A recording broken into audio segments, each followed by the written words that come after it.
स्मरण कर सकते हो। कहने से विष्णु पुराण से एक पात्र में देसी गाय का दूध, जल उसमें रखकर, और आपके यहाँ अगर लड्डू गोपाल हो, यदि आपके घर में ठाकुर जी हो, लड्डू गोपाल हो, विष्णु जी का कोई स्वरूप हो, श्री हरि का कोई स्वरूप हो, तो उस पर शुक्रवार के दिन आप संध्या के समय पर दुर्वा डालकर उस दुर्वा से अगर लक्ष्मी जी के नामों का 108 बार उच्चारण कर कर, घी का दिया लगाकर, कैसर के चावल साथ में रखकर केवल उस जल का और दूध का मात्र छींटा देते हो, तो उसके घर में कभी लक्ष्मी की कमी नहीं आ सकती, संपदा बढ़ती चली जाती है।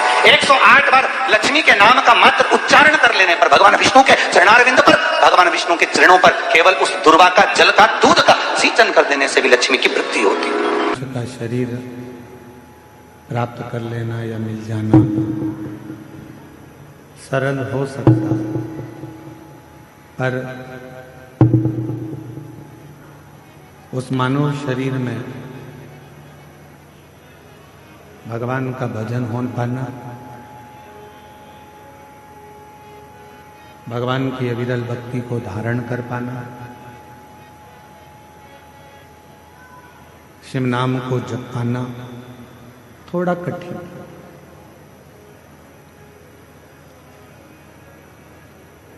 दुनिया में धन वाले बहुत होंगे, आप भी जितने बैठे हो किसी के पास धन की कमी नहीं है, संपदा की कमी नहीं है, वैभव की कमी नहीं है।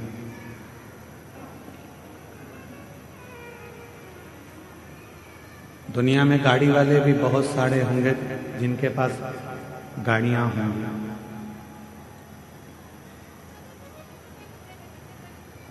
दुनिया में बंगले वाले भी बहुत होंगे जिनके पास में बंगला होगा, वैभव होगा, बहुत प्रॉपर्टी होगी, जमीन होगी।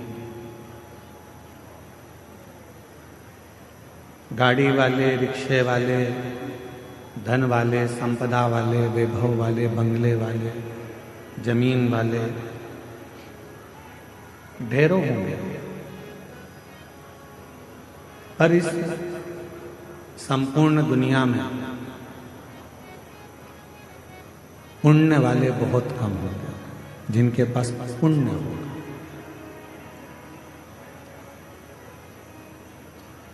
गाड़ी हो जाना बहुत बड़ी बात नहीं है,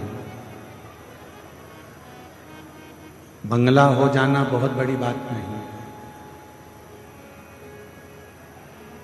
जमीन या जायदाद, प्रॉपर्टी, ये सब कुछ हो जाना बहुत बड़ी बात नहीं है, पर सबसे बड़ी बात एक ही है, पुण्य वाला हो जाना। जिसके पास में पुण्य है उसके पास में किसी चीज की कभी कमी नहीं आती। जब पुण्य क्षीण हो जाता है तो फिर कुछ नहीं हो पाता।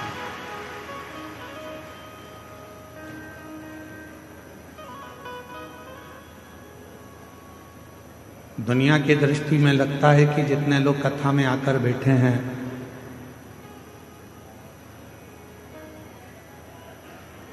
बड़े बड़े पैसे वाले लोग सोचते हैं कि कथा में तो साधारण से लोग जाकर बैठते हैं, पैसे वाला क्या करेगा कथा में जाकर, धन वाला क्या करेगा पैसे कथा में जाकर।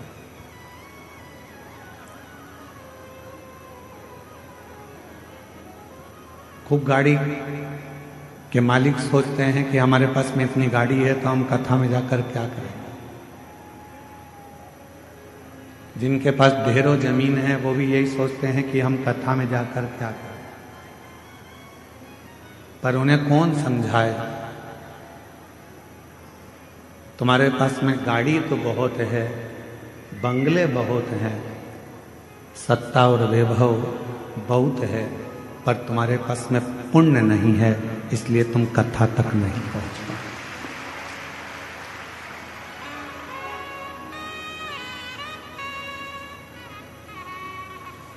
कथा तक शिव महापुराण की इस पवित्र कथा में बाबा वैद्यनाथ जी की पवित्र धरा पर भगवान शिव की इस पवित्र कथा में वही पहुंच पाता है जिसका पुण्य प्रबल हो गया, जिसका पुण्य प्रबल हो। वरना कठिन है कि आप कथा तक पहुंच।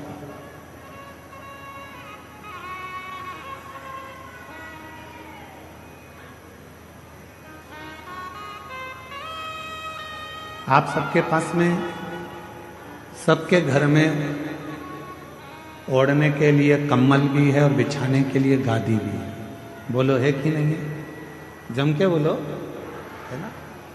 सबके घर में भोजन भी है, सबके घर में साइकिल, मोटरसाइकिल, फोर व्हीलर नहीं भी हो तो भगवान की कृपा तो इतनी है कि तुम साइकिल, मोटरसाइकिल तो 15 दिन में खरीद सकते हो, इतना बाबा ने तुम्हें दे रखा है। शिव जी की कृपा से मिल गया। गला पकड़ रहा है, खींचकर बोलना पड़ रहा है।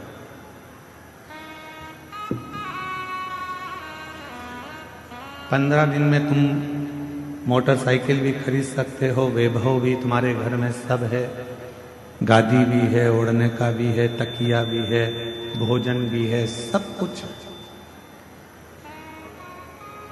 सारी वैभव सत्ता तुम्हारे घर में है।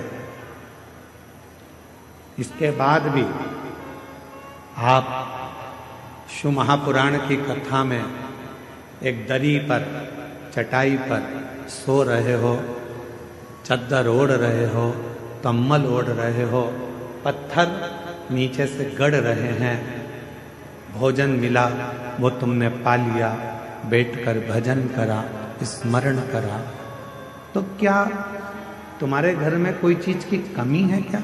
नहीं, तुम्हारे घर में सब कुछ है। पर तुम यदि कथा के पंडाल तक पहुंचे हो, बाबा वैद्यनाथ जी ने तुमको अगर यहाँ तक बुलाया है तो ये निश्चित है वैभव से ज्यादा तुम्हारा पुण्य प्रबल था, इसलिए तुम यहाँ कथा के पंडाल तक पहुंचे।